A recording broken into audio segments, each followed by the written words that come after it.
हमारा पर्यावरण पृथ्वी के पर्यावरण में वायु, जल, भूमि की परस्पर संबंध प्रणालियाँ शामिल हैं जो जीवन और पारिस्थितिकी तंत्र को बनाए रखने का कार्य करती हैं। पर्यावरण जैव विविधता को बनाए रखने में सहायक है। जलवायु को नियंत्रित करता है तथा मानव अस्तित्व और जन कल्याण के लिए आवश्यक संसाधन उपलब्ध कराता है।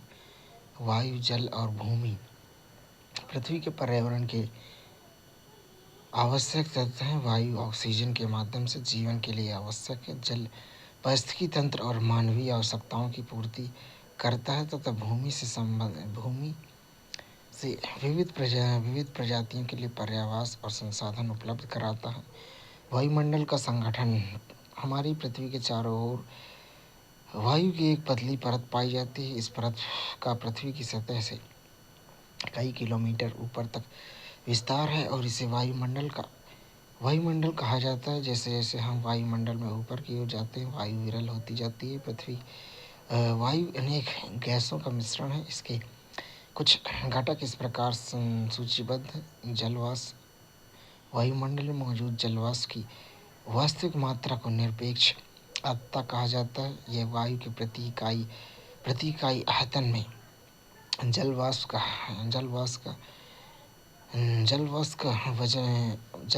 का वजन एवं इसके ग्राम प्रति घन मीटर के रूप में व्यक्त किया जाता है। वायु द्वारा जलवाष्प को ग्रहण करने की क्षमता पूरी तरह से तापमान पर निर्भर होती है। वायुमंडल में ऑक्सीजन को प्रकाश संश्लेषण की क्रिया द्वारा प्रतिस्थापित किया जाता है। वायुमंडल में ऑक्सीजन और कार्बन डाइऑक्साइड का संतुलन पौधों व जीवों के श्वसन क्रियाओं तथा पौधों में प्रकाश संश्लेषण द्वारा होता है। नाइट्रोजन वायु में अधिकांश भाग नाइट्रोजन है। कार्बन डाइऑक्साइड का वायु में एक छोटा सा अंश है। पादप और जीव श्वसन के लिए ऑक्सीजन का उपयोग करते हैं तथा कार्बन डाइऑक्साइड को उत्सर्जित करते हैं। पादप और जीव भी पदार्थों के दहन के लिए ऑक्सीजन का उपयोग करते हैं तथा मुख्य रूप से कार्बन डाइऑक्साइड और कुछ अन्य गैसें उत्सर्जित करते हैं। धूल और धुआं ईंधन के दहन से भी धुआं उत्सर्जित होता है। धुएं में कुछ गैसें और महीन धूल के कण होते हैं जो सामान्यतः हानिकारक होते हैं। धूल के कण हमेशा वायु में विद्यमान रहते हैं। वायु में धूल के कणों की उपस्थिति समय और स्थान के अनुसार परिवर्तित होती रहती है। विचारणीय बिंदु है कि हमारा ग्रह वायु से घिरा हुआ है, जिसे वायुमंडल के रूप में जाना जाता है, जिसका पृथ्वी की सतह से कई किलोमीटर ऊपर विस्तार है। यदि हमारे पास वायुमंडल ना हो तो इसके परिणामों के बारे में आपके क्या विचार हैं?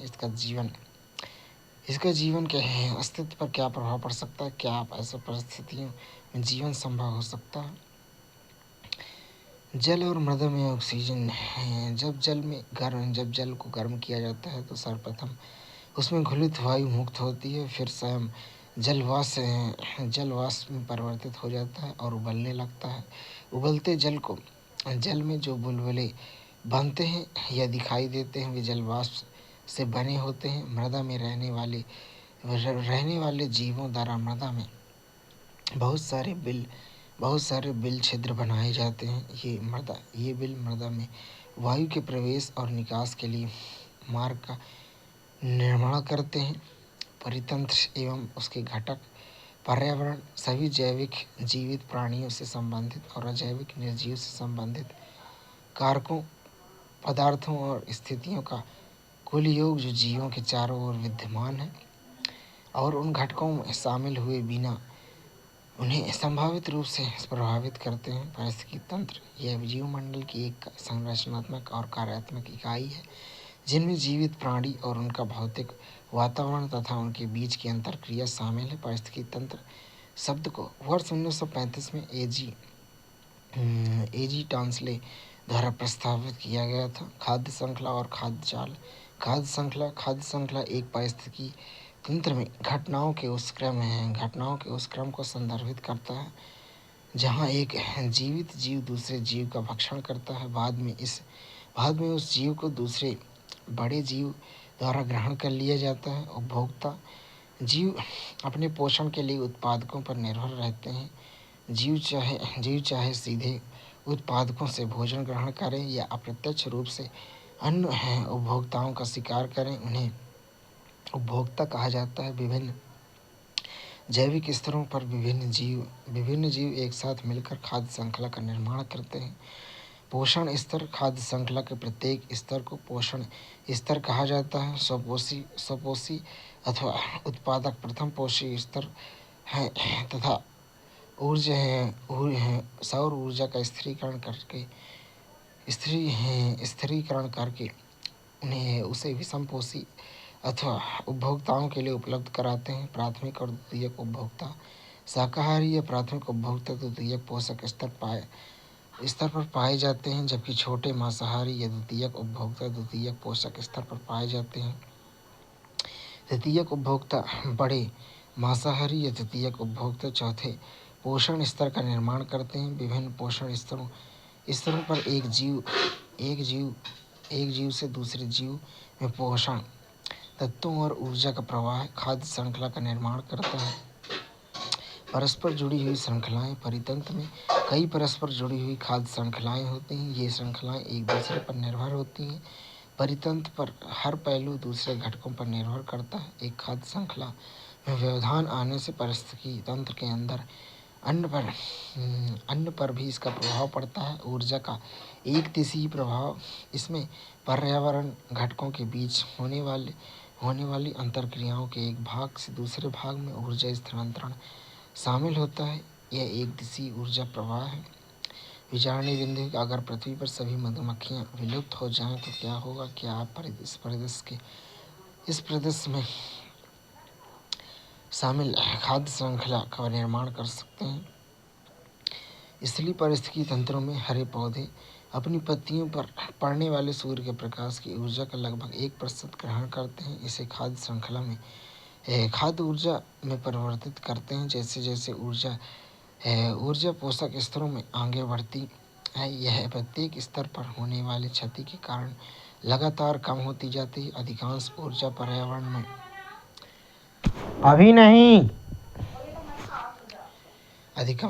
पर्यावरण में ऊष्मा के रूप में नष्ट हो जाती है। कुछ पाचन कार्य पर खर्च हो जाती है तथा शेष वृद्धि और प्रजनन में उपयोग कर ली जाती है। 10% का नियम: सामान्यतः किसी जीव द्वारा ग्रहण किए गए भोजन का केवल 10% ही उसके अपने जैव मात्रा में परिवर्तित हो जाता है और खाद्य श्रृंखला में अगले स्तर के उपभोक्ताओं के लिए उपलब्ध हो जाता है। चूँकि अगले स्तर के उपभोक्ताओं के लिए ऊर्जा की बहुत कम मात्रा उपलब्ध होती है, इसलिए खाद्य श्रृंखला में आमतौर पर केवल 3 या 4 चरण होते हैं। प्रत्येक चरण में पर्याप्त मात्रा में ऊर्जा की क्षति का अर्थ है कि 4 पोषण स्तरों के बाद उपभोग के लिए ऊर्जा की अत्यधिक कम मात्रा शेष बचती है।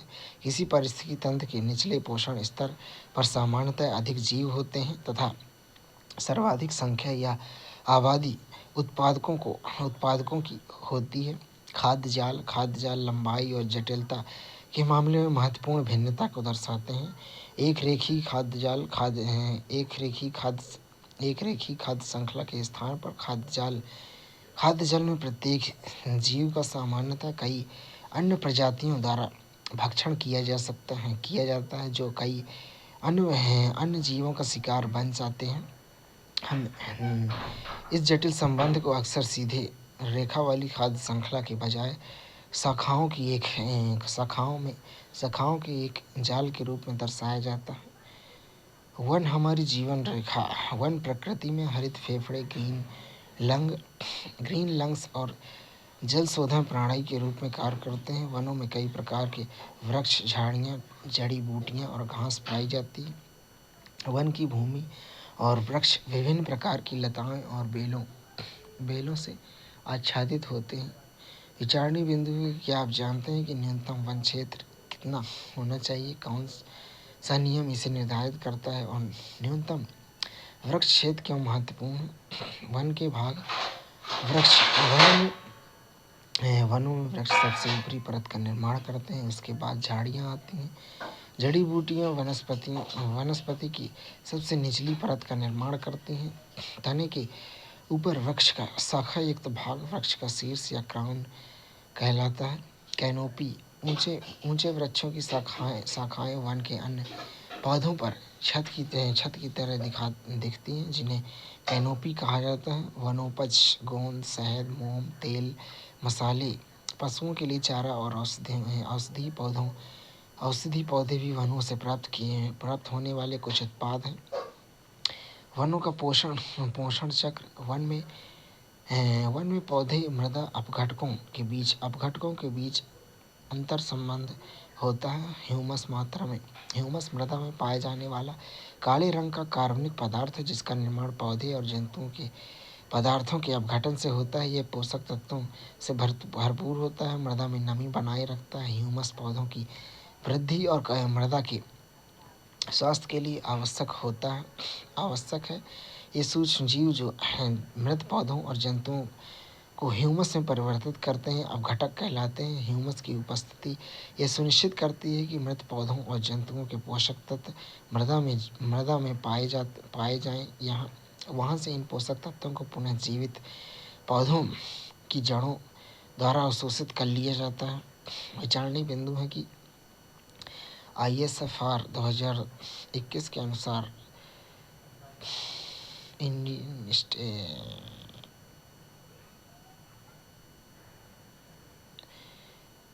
ISFR 2021 के अनुसार भारत का वन क्षेत्र 1980 के दशक में 19.53% से बढ़कर 2021 में 21.71% हो गया। वर्तमान में वन वृक्ष क्षेत्र सहित कुल हरित क्षेत्र 24.62% है। भारत वन स्थिति रिपोर्ट ISFR ये भारतीय वन सर्वेक्षण विभाग, पर्यावरण, वन और जलवायु परिवर्तन मंत्रालय के तहत जारी की जाने वाली द्विवार्षिक रिपोर्ट है। पर्यावरण में वनों की भूमिका। वन एक गतिशील सजीव इकाई है। पादपों की अत्यधिक विविधता के साथ वन शाकाहारी जीवों के लिए भोजन और पर्यावास की अधिक अवसर प्रदान करते हैं। शाकाहारियों की अधिक संख्या का अर्थ है विभिन्न मांसाहारियों के लिए भोजन की अधिक उपलब्धता। जंतुओं की विस्तृत विविधता वनों को पुनर्जीवित करने और बढ़ाने में मदद करती हैं। अपघटक वन में उगने वाले पौधों को पोषक तत्वों की आपूर्ति बनाए रखने में मदद करते हैं। वन वृक्ष मृदा क्षरण और बाढ़ से सुरक्षा। जब किसी क्षेत्र में वृक्ष नहीं होते हैं तो मृदा सीधे सतह या भूमि को प्रभावित करती है, जिससे आसपास के क्षेत्र में बाढ़ आने की संभावना होती है। वृक्षों की जड़ें मृदा के कणों को बांधे रखने का कार्य करती है, लेकिन उनकी अनुपस्थिति मृदा के बह जाने या कटाव होने का खतरा रहता है। मृदा की जड़ों के विकास और वनीकरण में महत्वपूर्ण भूमिका है। इसके अलावा वन वर्षा जल के लिए प्राकृतिक स्पंज के रूप में कार्य करते हैं, जिससे वर्षा का जल धीरे धीरे भूमि में चला जाता है। यह प्रक्रिया वर्ष भर निरंतर जल स्तर को बनाए रखने में सहायक है। वन न केवल बाढ़ को कम करके बल्कि नदियों में जल के प्रवाह को नियंत्रित करके निरंतर विश्वसनीय जल आपूर्ति सुनिश्चित कर दोहरे उद्देश्य की पूर्ति करते हैं। जल हमारी जीवन रेखा। स्वच्छ जल मनुष्य की मूलभूत आवश्यकता है। एक अध्ययन के अनुसार 1 अरब से अधिक लोगों को सुरक्षित पेयजल उपलब्ध नहीं है। इसके कारण बड़ी संख्या में जल जनित बीमारियां उत्पन्न होती हैं और यहाँ तक कि मौतें भी होती हैं। लोग यहाँ तक कि बच्चे भी स्वच्छ जल प्राप्त करने के लिए कई किलोमीटर पैदल चलते हैं। यह एक गंभीर मुद्दा है जो मानवीय गरिमा को प्रभावित करता है। जनसंख्या वृद्धि, प्रदूषण, औद्योगिक विकास, कुप्रबंधन और अन्य कारकों के कारण मीठे जल की कमी बढ़ती जा रही है। 22 मार्च 2005 में संयुक्त राष्ट्र महासभा UN जनरल असेंबली ने UNGA ने 2005 से 2015 की अवधि को जीवन के लिए जल पर कार्यवाही के लिए अंतर्राष्ट्रीय दशक के रूप में घोषित किया। इस दशक के दौरान किए गए सभी प्रयासों का उद्देश्य उन लोगों की संख्या को आधा करना है जिनके पास सुरक्षित पेयजल पहुंच नहीं है। विचारणीय बिंदु है कि जल कुछ और नहीं बल्कि 2 हाइड्रोजन और 1 ऑक्सीजन परमाणु का योग है।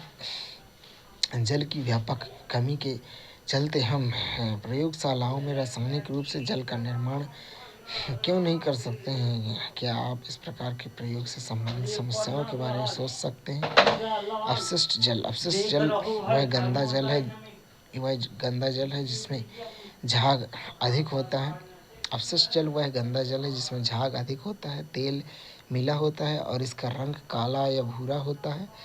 यह सिंक, नहाने, शौचालय और कपड़े धोने के स्थानों से नालियों में प्रवाहित होता है। अपशिष्ट जल का पुनः उपयोग करने से जल की बचत की जा सकती है तथा बगीचों, शौचालयों आदि में उपयोग किए जाने वाले स्वच्छ पेयजल की मात्रा को कम किया जा सकता है।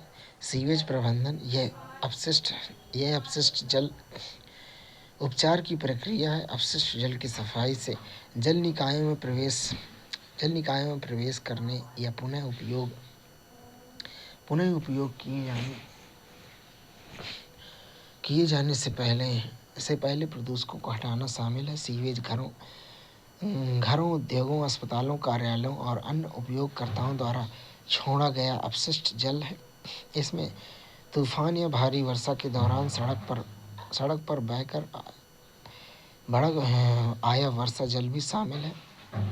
वाहित मल सीवेज एक तरल अपशिष्ट है। इसका अधिकांश भाग जल है। इसमें निलंबित ठोस पदार्थ, कार्बनिक और अकार्बनिक अशुद्धियाँ, पोषक तत्व, मृतोपजीवी और रोग उत्पन्न करने वाले जीवाणु और अन्य सूक्ष्म जीवों का जटिल मिश्रण होता है। इसमें निम्नलिखित शामिल हैं: कार्बनिक अशुद्धियाँ, मल जल, मानव मल, पशु अपशिष्ट, तेल, यूरिया, मूत्र, कीटनाशक, शाकनाशी, फल और सब्जी अपशिष्ट आदि। अकार्बनिक शुद्धियाँ, नाइट्रेट, फास्फेट धातु, पोषक तत्व, फास्फोरस और नाइट्रोजन, जीवाणु जैसे कि विब्रियो, कॉलेरा जो हैजा का कारण बनता है, और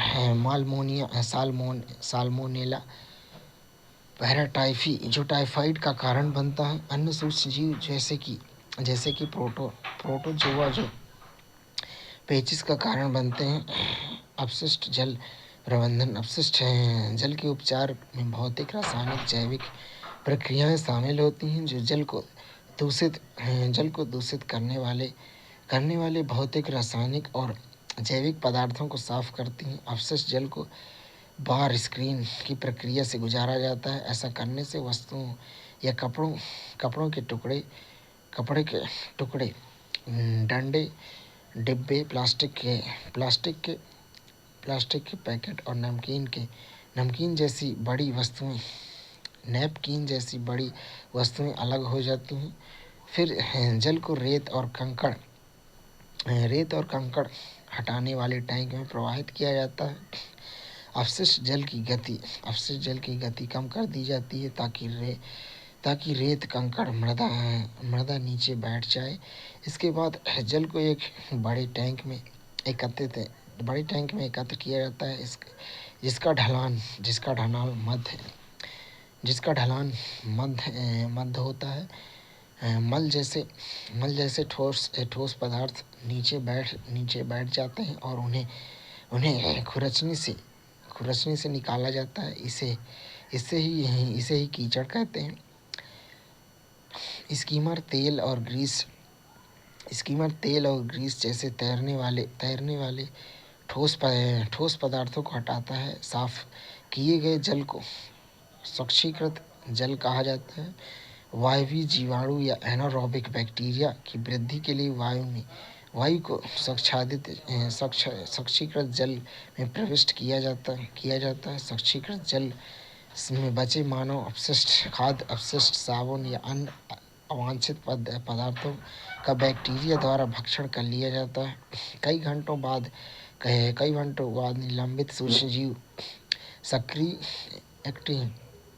एक्टिवेटेड स्लज के रूप में टैंक के तल पर बैठ जाते हैं। फिर जल को ऊपर से निकाल दिया जाता है। एक्टिवेटेड स्लज से लगभग 97%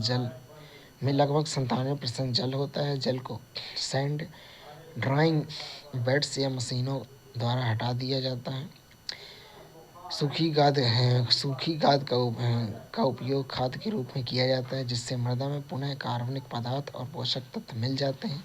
उपचारित जल में कार्बन पदार्थ और निलंबित पदार्थ का स्तर बहुत कम होता है। इसे समुद्र, नदी या जमीन में प्रवाहित कर दिया जाता है। अपशिष्ट जल उपचार में उप उत्पाद चिपचिपा पदार्थ, कीचड़, गाद, स्लज और बायोमास होता है।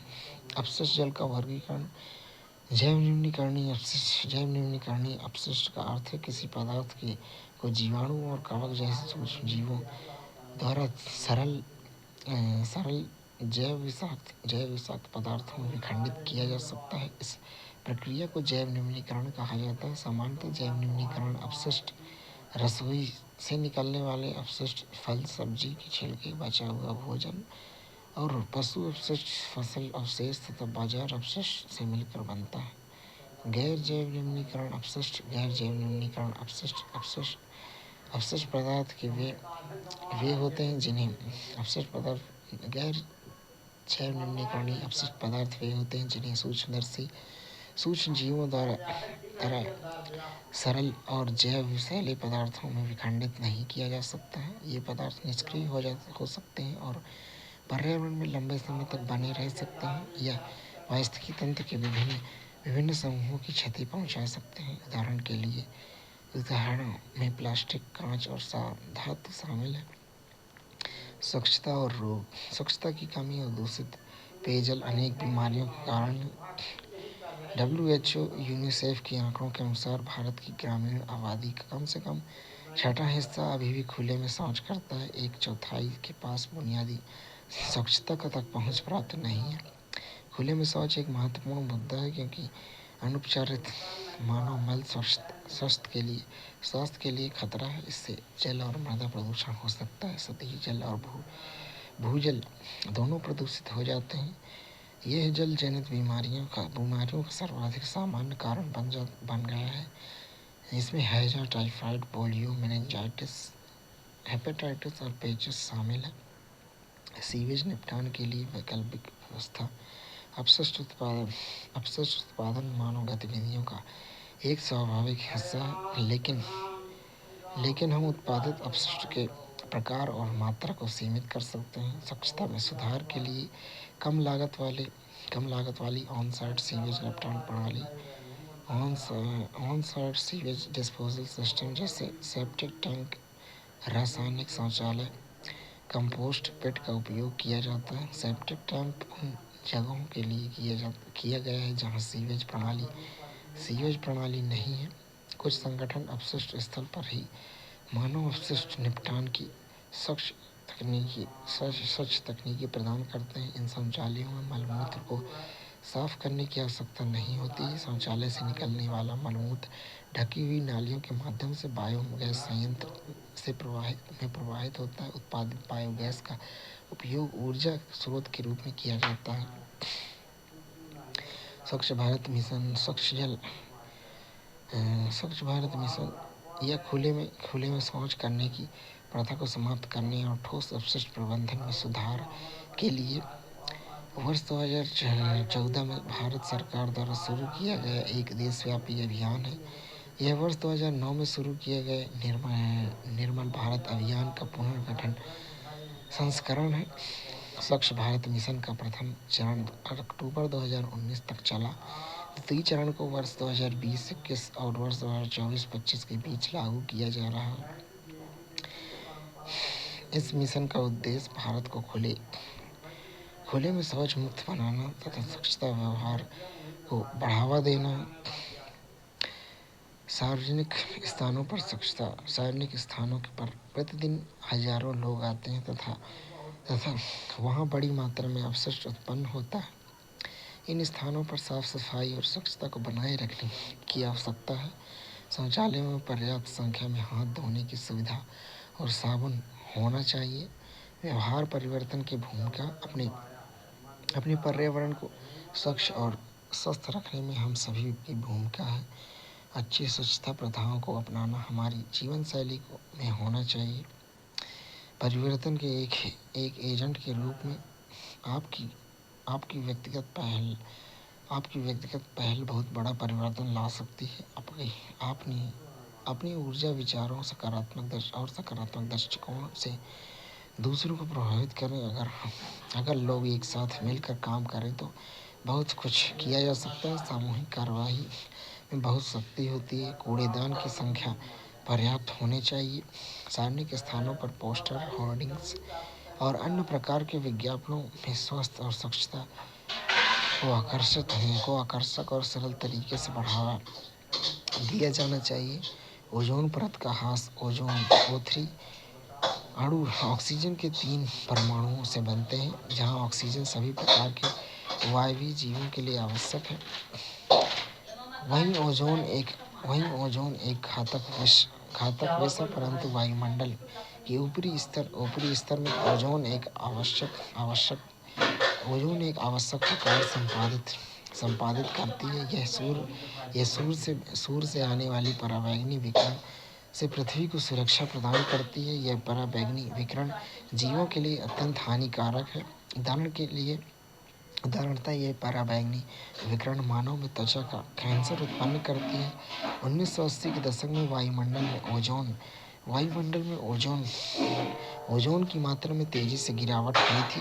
यह गिरावट क्लोरोफ्लोरोकार्बन जैसे CFC जैसे संश्लेषित रसायनों से संबंधित है, जिनका उपयोग शीतलक और अग्निशामक यंत्रों में किया जाता है। मॉन्ट्रियल प्रोटोकॉल वर्ष 1987 में संयुक्त राष्ट्र पर्यावरण कार्यक्रम UNEP CFC के उत्पादन को 1986 के स्तर पर स्थिर करने के लिए एक समझौता करने में सफल रहा। अब दुनिया भर में सभी विनिर्माण कंपनियों के लिए CFC का प्रयोग किए बिना रेफ्रिजरेटर बनाना अनिवार्य है। इसे मॉन्ट्रियल प्रोटोकॉल के नाम से जाना गया। भारत में हाइड्रोफ्लोरोकार्बन HCFC 141b को पूरी तरह समाप्त करने की सफलता प्राप्त कर ली है, जो फोम निर्माण उद्योगों द्वारा उपयोग किया जाने वाला एक रसायन है और क्लोरोफ्लोरोकार्बन के बाद सबसे शक्तिशाली ओजोन क्षयकारी रसायनों में से एक है। HCFC 141b का उपयोग मुख्य रूप से कठोर पॉलीयूरेथन PU फोम उत्पादन में ब्लोइंग एजेंट के रूप में किया जाता है। भारत सरकार ने हाइड्रोफ्लोरोकार्बन के उपयोग को चरणबद्ध तरीके से कम करने के लिए ओजोन परत को नष्ट करने वाले पदार्थों पर मॉन्ट्रियल प्रोटोकॉल में किगाली संशोधन के अनुसमर्थन को मंजूरी दे दी है। निष्कर्ष रूप में कहें तो प्रत्येक जीवित प्राणी, चाहे वह पादप, जंतु, सूक्ष्म जीव, मनुष्य या प्राकृतिक वातावरण हो, ये सभी प्रकृति में संतुलन बनाए रखने के लिए परस्पर क्रिया करते हैं। स्वस्थ वातावरण, उचित स्वच्छता, प्रदूषण रहित वायु, वन और सतत प्रगति जैसे कारक आसपास से जुड़े हुए हैं।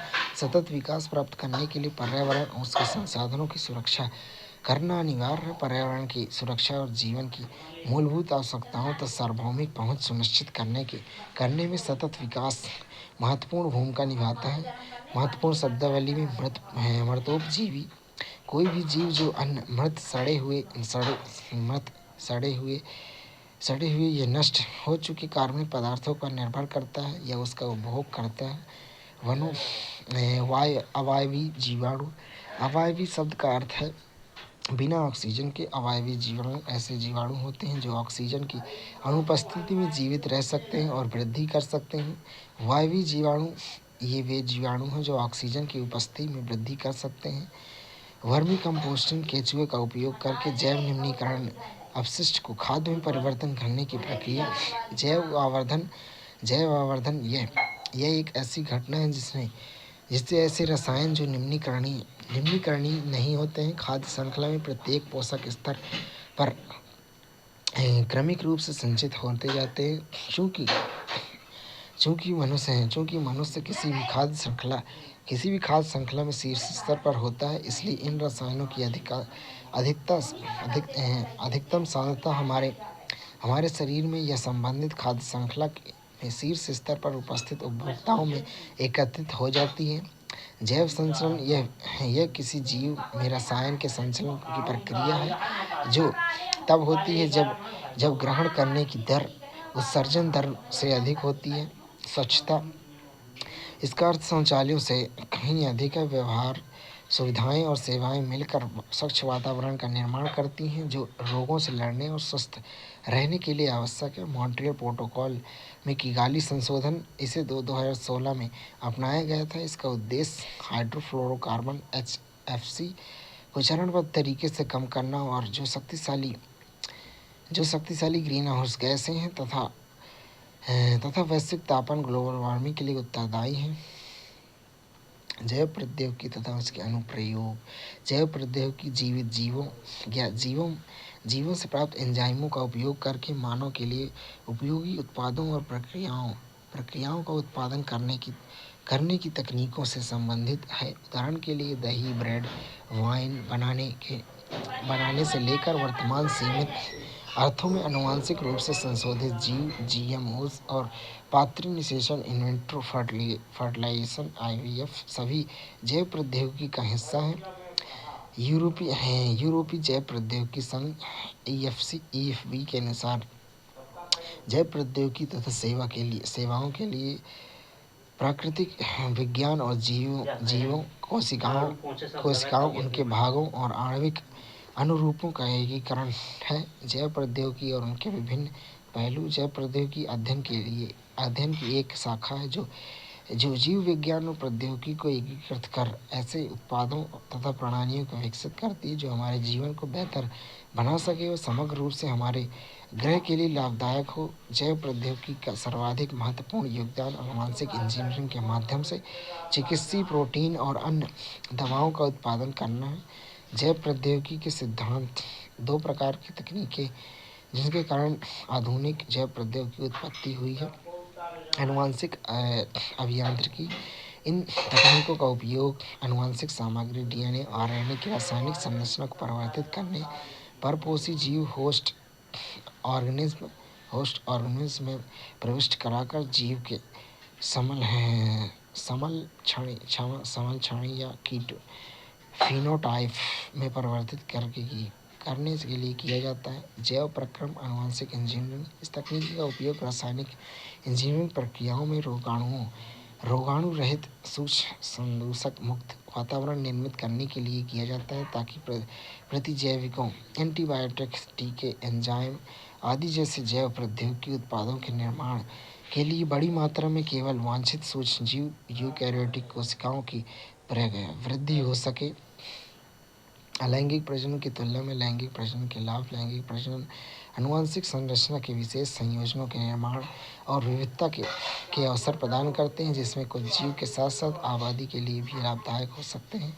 अलैंगिक प्रजनन आनुवंशिक जानकारी को संरक्षित करता है जबकि लैंगिक प्रजनन में विविधता को प्राप्त किया जा सकता है। पौधे और पशुओं में प्रजनन प्रयुक्त पारंपरिक संक्रमण प्रक्रियाएं ट्रेडिशनल हाइब्रिडाइजेशन प्रोसेस अक्सर वांछित जीन के साथ अवांछित जीनों के समावेशन और गुणन को उत्पन्न करती है। आनुवंशिक इंजीनियरिंग के सिद्धांत का विकास। आनुवंशिक इंजीनियरिंग के तकनीकों को पुनर्योजन, DNA रिकॉम्बिनेंट DNA का निर्माण, जीन क्लोनिंग और जीन स्थानांतरण का उपयोग पारंपरिक संस्करण में उल्लेखित सीमाओं को नियंत्रित करने तथा लक्षित जीव में अवांछनीय जीव को प्रविष्ट किए बिना केवल एक या वांछनीय जीन के एक सेट को अलग कर पुनः स्थापित करता है। किसी बाह्य जीव में स्थानांतरण के होने वाले DNA में परिवर्तन।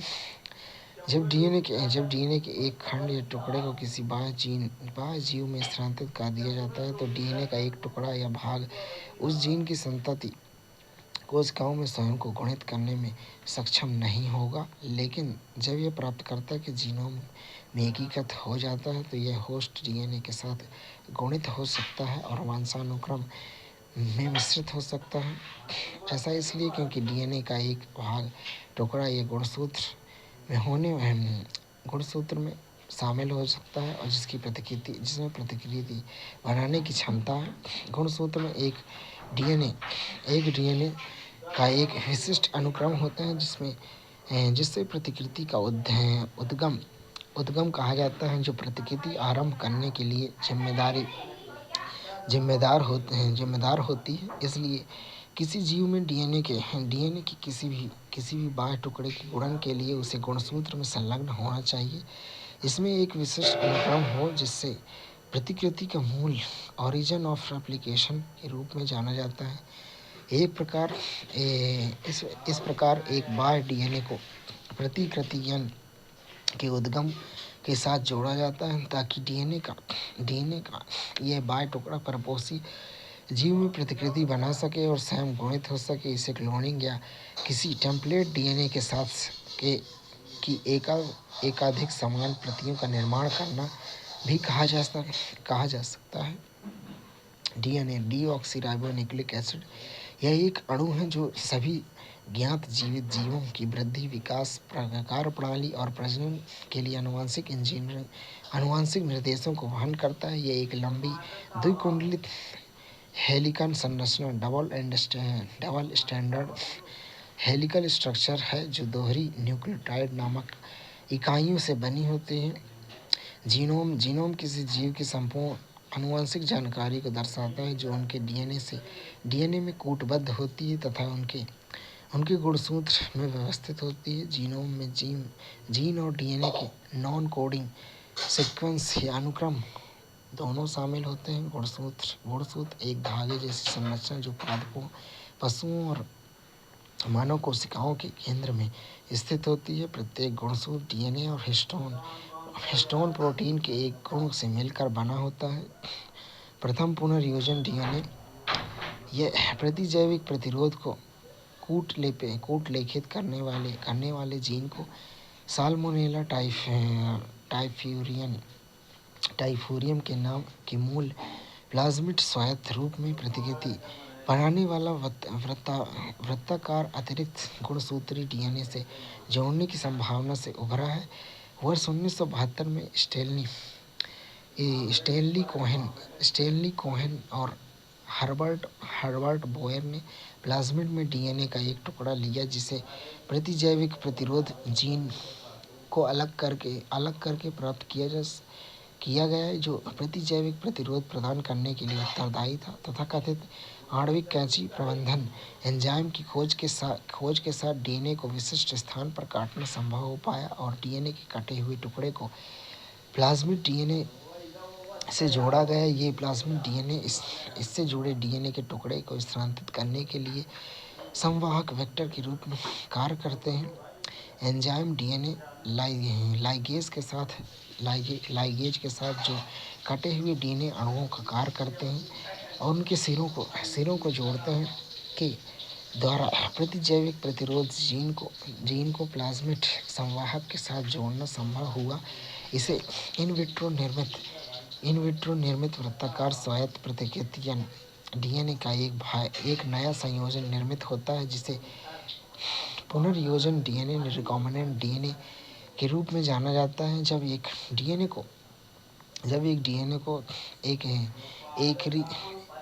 एशेरिकिया कोलाई साल्मोनेला संबंधित एक जीवाणु में स्थानांतरित किया जाता है तो यह नए परपोषी के डीएनए पॉलीमरेज एंजाइम का उपयोग करके प्रतिकृति निर्मित कर सकता है। ई कोलाई में प्रतिजैविक प्रतिरोध जीन की प्रतियों को गुणित करने की क्षमता को ई कोलाई में प्रतिजैविक प्रतिरोध जीन की क्लोनिंग कहा जाता है। इसलिए किसी जीन को आनुवंशिक रूप से संशोधित करने में 3 बुनियादी चरण शामिल हैं। वांछित जीन युक्त डीएनए की पहचान करना, चिन्हित डीएनए का परपोषी में स्थानांतरित डीएनए को परपोषी में सुरक्षित रखना तथा उसकी संतति में स्थानांतरण करना।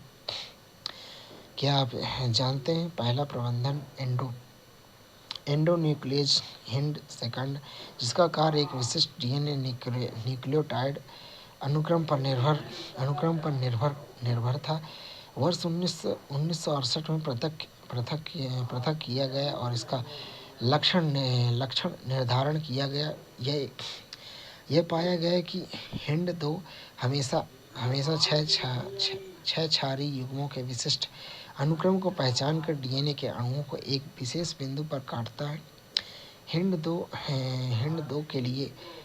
के लिए इस विशिष्ट क्षार अनुक्रम को पहचान रिकग्निशन या अनुक्रम के रूप में जाना जाता है। एंजाइमों का नामकरण नाम का पहला अक्षर वंश से लिया जाता है और दूसरे 2 अक्षर प्रकेंद्रीय कोशिका की प्रजाति से, जिससे उन्हें अलग किया गया था। उदाहरण के लिए इको आरआई एक शरीरिकिया कोलाई आरवाई से बनता है। पुनर्संयोजन या पुनर्योगज डीएनए प्रौद्योगिकी के साधन। आनुवंशिक इंजीनियरिंग या पुनर्योजक डीएनए प्रौद्योगिकी केवल तभी सफल हो सकती है जब हमारे पास प्रमुख उपकरण अर्थात प्रबंधन एंजाइम, पॉलीमरेज एंजाइम, लाइगेज संवाहक व परपोषी जीव हो। प्रबंधन एंजाइम वर्ष 1963 में एस्केरिया कोलाई में जीवाणु भोजी के विकास को प्रबंधित करने के लिए उत्तरदायी 2 एंजाइमों को अलग किया गया था। इसमें से एक में डीएनए के मिथाइल समूह जोड़ा गया है, जबकि दूसरे में डीएनए को अलग किया गया। दूसरे वाले एंजाइम को प्रबंधन एंडोन्यूक्लियेज कहा जाता है। प्रबंधन एंजाइम न्यूक्लियेज नामक एंजाइमों के एक बड़े वर्ग से संबंधित हैं। ये 2 प्रकार के होते हैं, एंडोन्यूक्लियेज और एक्सोन्यूक्लियेज और एंडोन्यूक्लियेज। एक्सोन्यूक्लियेज डीएनए के सिरे से न्यूक्लियोटाइड को अलग करते हैं, जबकि एंडोन्यूक्लियस डीएनए के अंदर विशिष्ट स्थान पर काटते हैं। प्रत्येक प्रतिबंध एंडोन्यूक्लियस डीएनए अनुक्रम की लंबाई का निरीक्षण करके कार्य करता है। एक बार जब अपना विशिष्ट पहचान अनुक्रम को ज्ञात कर लेता है तो यह डीएनए में संलग्न होकर और डबल हेलिक्स के 2 स्ट्रैंड में से प्रत्येक को उनके स्टार्च फॉस्फेट आधार में विशिष्ट बिंदुओं पर काटता है। प्रबंधन एंजाइम डीएनए लड़ी पैलिंड्रोम साइट्स के केंद्र से थोड़ा दूर से काटता है, लेकिन विपरीत स्ट्रैंड पर उन्हें 2 बेस क्षारक के मध्य में काटते हैं। इससे शीर्ष पर सिंगल स्ट्रैंड हिस्से शेष बचते हैं। प्रत्येक स्ट्रैंड पर एक स्टिकी एंड युक्त भाग निकले होते हैं। इन्हें इसलिए यह नाम दिया गया है क्योंकि ये अपने पूरक कटे हुए समकक्षों के साथ हाइड्रोजन बॉन्ड का निर्माण करते हैं। स्टिकी या चिपचिपे शीर्ष एंजाइम डीएनए लाइगेज की क्रिया को सुगम बनाते हैं।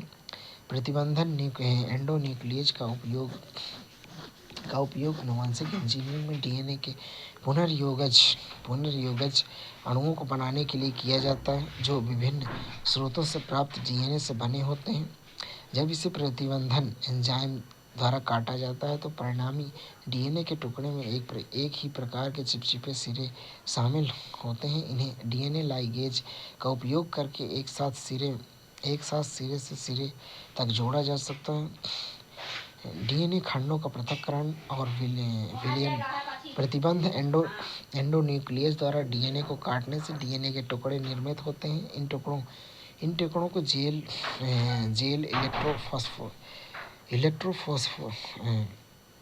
इलेक्ट्रोफोरेसिस नामक तकनीक द्वारा पृथक किया जा सकता है। ये चूंकि डीएनए के ये खंड ऋणात्मक आवेशित अणु होते हैं, इसलिए उन्हें उन्हें मध्यम या आधात्री के माध्यम से विद्युत क्षेत्र के अंतर्गत एनोड की ओर गति करने के लिए बाध्य करके अलग किया जा सकता है। वर्तमान में सर्वाधिक उपयोग किए जाने वाला माध्यम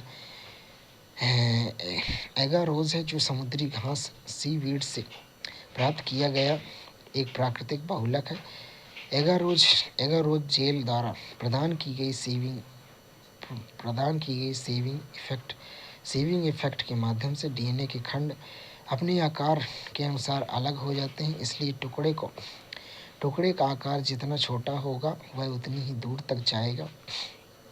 डीएनए के अलग किए गए बैंड को एगाइरेज जेल से काटकर जेल के टुकड़े से निकाला जाता है। इस चरण को निछालन एल्यूशन के नाम से जाना जाता है। इस तरह से शुद्ध किए गए डीएनए के खंडों का उपयोग क्लोनिक संवाहक के साथ जोड़कर पुनर्योजन डीएनए के निर्माण में किया जाता है। क्लोनिंग संवाहक प्लाज्मिड और जीवाणु भोजियों में गुणसूत्रीय डीएनए के स्थानांतरण से स्वतंत्र रूप से जीवाणु कोशिकाओं के भीतर प्रतिकृति बनाने की क्षमता होती है। प्रति कोशिका जीवाणु भोजी की संख्या अधिक होने के कारण जीवाणु कोशिकाओं में उनके जीवाणु की प्रतिकृतियां अत्यधिक होती हैं। यदि हम डीएनए के किसी बाह्य खंड को जीवाणु भोजी या प्लाज्मिड डीएनए के साथ जोड़ते हैं तो हम इसकी संख्या को प्लाज्मिड या जीवाणु भोजी की प्रतिलिपि संख्या के बराबर गुणित कर सकते हैं। संवाहक में क्लोनिंग को सुविधाजनक बनाने हेतु आवश्यक तंत्र प्रतिकृतियन की उत्पत्ति या ओरिजिन ऑफ रेप्लिकेशन ORI यह वह अनुक्रम है जहाँ से प्रतिकृतियन प्रारंभ होता है और डीएनए का कोई भी खंड जब इस अनुक्रम से जुड़ता है तो इसे परपोषी कोशिकाओं के भीतर प्रतिकृति किया जाता है। यह अनुक्रम जुड़े हुए डीएनए की प्रतिकृति संख्या को नियंत्रित करने के लिए भी उत्तरदायी होता है। वर्ण योग चिन्ह सिलेक्टेबल मार्कर ORI के अतिरिक्त संवाहक के लिए एक वर्ण योग चिन्ह की आवश्यकता होती है जो गैर रूपांतरण की पहचान करने और उन्हें समाप्त करने तथा चयनित रूपांतरण के विकास से मदद करता है। पैलिंड्रोम ये अक्षरों के समूह हैं जो आगे और पीछे दोनों तरफ पढ़ने पर एक ही शब्द का निर्माण करते हैं, जैसे मलयालम। डीएनए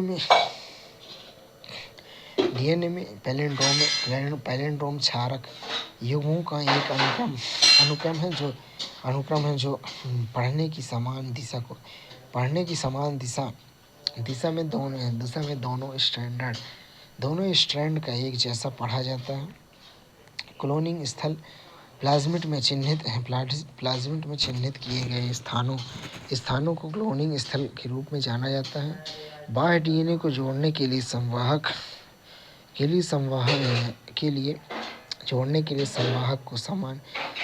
को सामान्यतः प्रयुक्त प्रतिबंधन एंजाइमों के लिए बहुत कम अधिमानतः एकल रूप में चिह्नित स्थानों की आवश्यकता होती है। संवाहक में एक से अधिक चिह्नित स्थानों की उपस्थिति कई खंडों का निर्माण करती है जो जीन क्लोनिंग को जटिल बना देती है। जो प्रतिजैविक प्रतिरोध जीनों के केस में एक प्रतिजैविक प्रतिरोध जीन परिवर्तनकारी का चयन करने में मदद करता है, जबकि दूसरा प्रतिजैविक प्रतिरोध जीन बाह्य डीएनए के निषेचन से निष्क्रिय हो जाता है और पुनर्योजन के चयन में मदद करता है।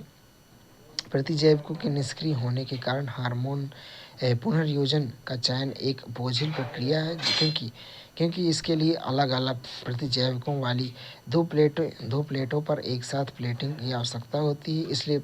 इसलिए वैकल्पिक वर्ण योग चिन्ह विकसित किए गए हैं जो क्रोमोजेनिक सबस्ट्रेट की उपस्थिति में रंग उत्पन्न करने की उनकी क्षमता के आधार पर पुनर्योजन को गैर पुनर्योजन में से भिन्न करती है। इसलिए इसमें एक पुनर्योजन डीएनए को एंजाइम बीटा बीटा गैलेक्टोसिडेस के कोडिंग अनुक्रम में प्रविष्ट किया जाता है। इसके परिणाम स्वरूप इस एंजाइम के संश्लेषण के लिए जीन निष्क्रिय हो जाते हैं, जिसे सम्मिश्रण निष्क्रियता इंसरनेशनल इनएक्टिवेशन कहा जाता है। हाँ, थोड़ी देर बाद सिखा तो। अन्य संबंधित तंत्र रूपांतरण ट्रांसफॉर्मेशन एक ऐसी प्रक्रिया जिसके माध्यम से डीएनए का एक टुकड़ा परपोषित जीवाणु में प्रविष्ट किया जाता है। उदाहरण के लिए एम्पीसिनोन